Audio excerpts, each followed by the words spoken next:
একটা মারণ ভাইরাসের আক্রমণে যখন ফিলিপ নামের একটি মানুষ ছাড়া পৃথিবীতে আর কেউ বেঁচে থাকে না, তখন কিভাবে সে পৃথিবীতে সার্ভাইভ করে এবং সে অন্য জীবিত মানুষ খুঁজে পায় কিনা, the last man on earth web সিরিজের এই গল্পটি নিয়েই আজ আমরা আলোচনা করব।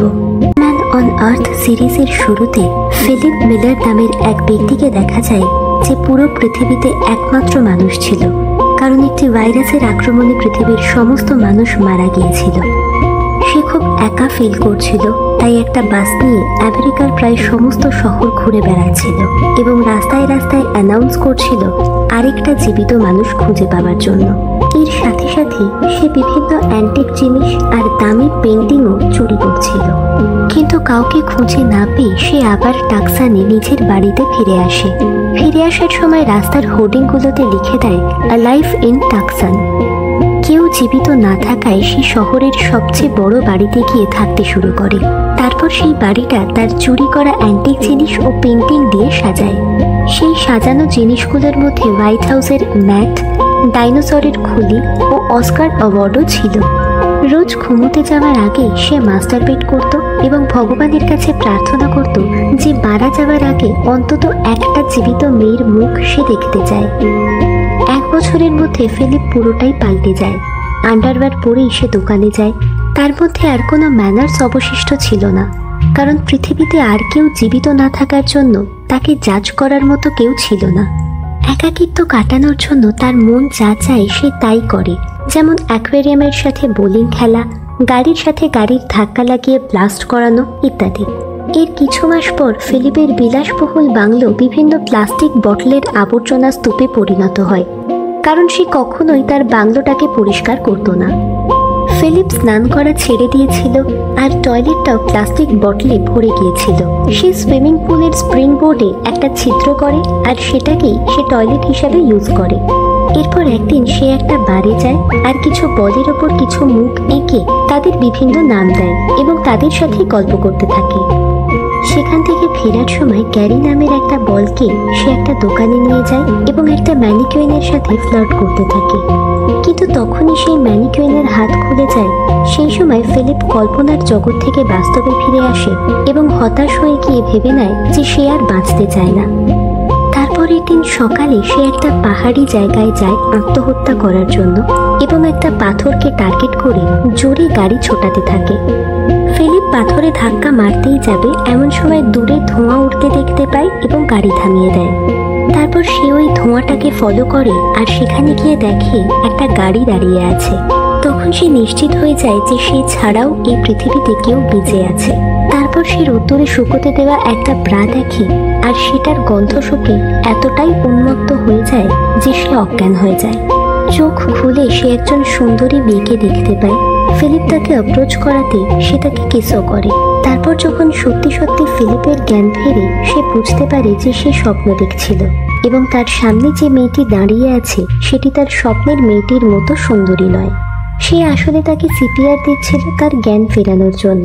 ফিলিপ উঠে গিয়ে সেই মেয়েটিকে জিজ্ঞেস করে যে এখনই যে সুন্দরী মেয়েটি এখানে ছিল সে কোথায়। মেয়েটি উত্তর দেয়, ওই সুন্দরী মেয়েটির ব্যাপারে না ভেবে নিজের ভেজা প্যান্টটাকে নিয়ে আগে ভাবো। ফিলিপ খুব অপ্রস্তুত হয়ে যায়, কারণ সে প্যান্টে প্রস্রাব করে দিয়েছিল। তারপর দুজন দুজনকে নিজের পরিচয় দেয়। মেয়েটির নাম ছিল ক্যারল, আর সেই সবাই মারা যাবার পর আমেরিকায় এদিক ওদিক ঘুরে বেড়াচ্ছিল। তখনই একটা হোর্ডিংয়ে অ্যালাইভ ইন টাকসান দেখতে পায় এবং এখানে আসে। ফিলিপ এতদিন একটা মেয়েকে দেখার জন্য পাগল হয়ে উঠেছিল, কিন্তু ক্যারলের সাথে তার মোটেও ভালো লাগছিল না। ক্যারল বারবার তার গ্রামাটিক্যাল মিস্টেকগুলো ধরিয়ে দিচ্ছিল আর ফিলিপের কোনো জোক সে বুঝতে পারছিল না।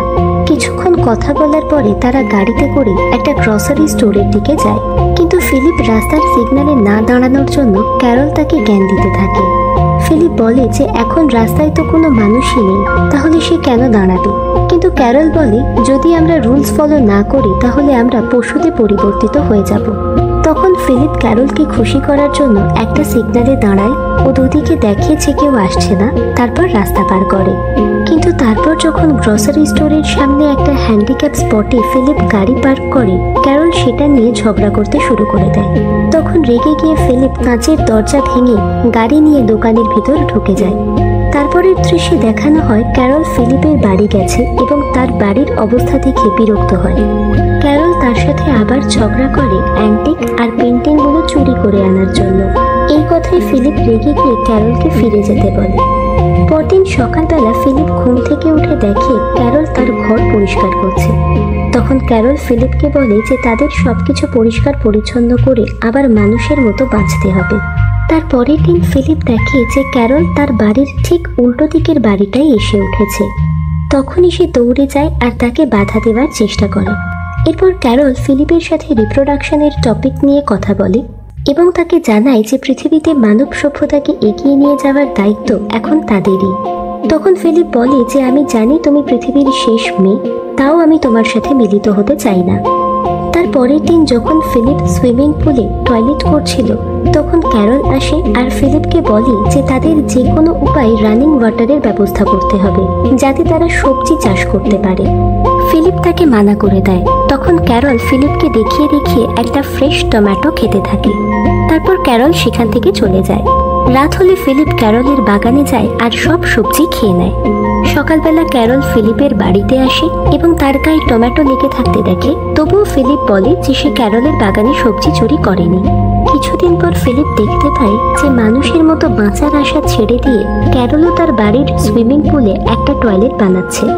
ক্যারলের মতো একজন আশাবাদী মানুষকে এরকম অবস্থায় দেখে ফিলিপের খারাপ লাগে এবং সে শহরের ওয়াটার ট্যাঙ্কে যায় আর কোনো রকমে ক্যারলের বাগানে জল পৌঁছে দেবার ব্যবস্থা করে। ক্যারল খুশি হয়ে যায় ও ফিলিপকে ডিনারে ডাকে। ডিনারে গিয়ে অনেকদিন পর ফিলিপ অর্গানিক খাবার খেতে পেরে খুব খুশি হয়। আবার সেক্সের টপিক উঠে আসে। তাতে ফিলিপ বলে যে সে এখন তৈরি, কিন্তু ক্যারল বিয়ে না করে মিলিত হতে চায় না। তারপরের দিন তারা একটা চার্চে গিয়ে বিয়ে করে এবং বাইরে এসে দেখে অনেক লোক তাদের অভিনন্দন করার জন্য দাঁড়িয়ে আছে। তখন ফিলিপের মনে হয় যে সে মস্ত বড় একটা ভুল করে ফেলেছে আর জোরে চেঁচাতে শুরু করে। তখনই ফিলিপের ঘুম ভেঙে যায় এবং দেখে যে সে স্বপ্ন দেখছিল। তার কিছুক্ষণ পর ক্যারল খাবার নিয়ে আসে আর দুজনে মিলে খাবার খায়। তারপরের দিন ক্যারল বিয়ের জন্য ডেকোরেশন শুরু করে দেয় আর ফিলিপকে দায়িত্ব দেয় তাদের জন্য আংটি আনার। কিন্তু তার পরিবর্তে ফিলিপ তার বল বন্ধুদেরকে ব্যাচেলার পার্টি দেয়, যেখানে ফিলিপ চোখের সামনে যা দেখছিল সেটাতেই আগুন ধরিয়ে মজা করছিল। তারপর সে তার ক্রাশ ম্যানিকুইনটাকে গুড বাই বলে আসে। তারপর ফিলিপ চার্চে যায় যেখানে ক্যারল আগে থেকেই উপস্থিত ছিল। আর আংটি বদল করার সময় ক্যারল জানতে পারে যে ফিলিপ আংটি আনেনি। ক্যারল বিয়ে ক্যান্সেল করে দেয় এবং সেখান থেকে চলে যায়।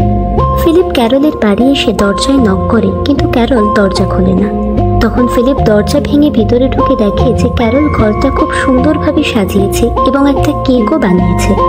এতে ফিলিপ গিল্টি ফিল করে এবং ক্ষমা চায়।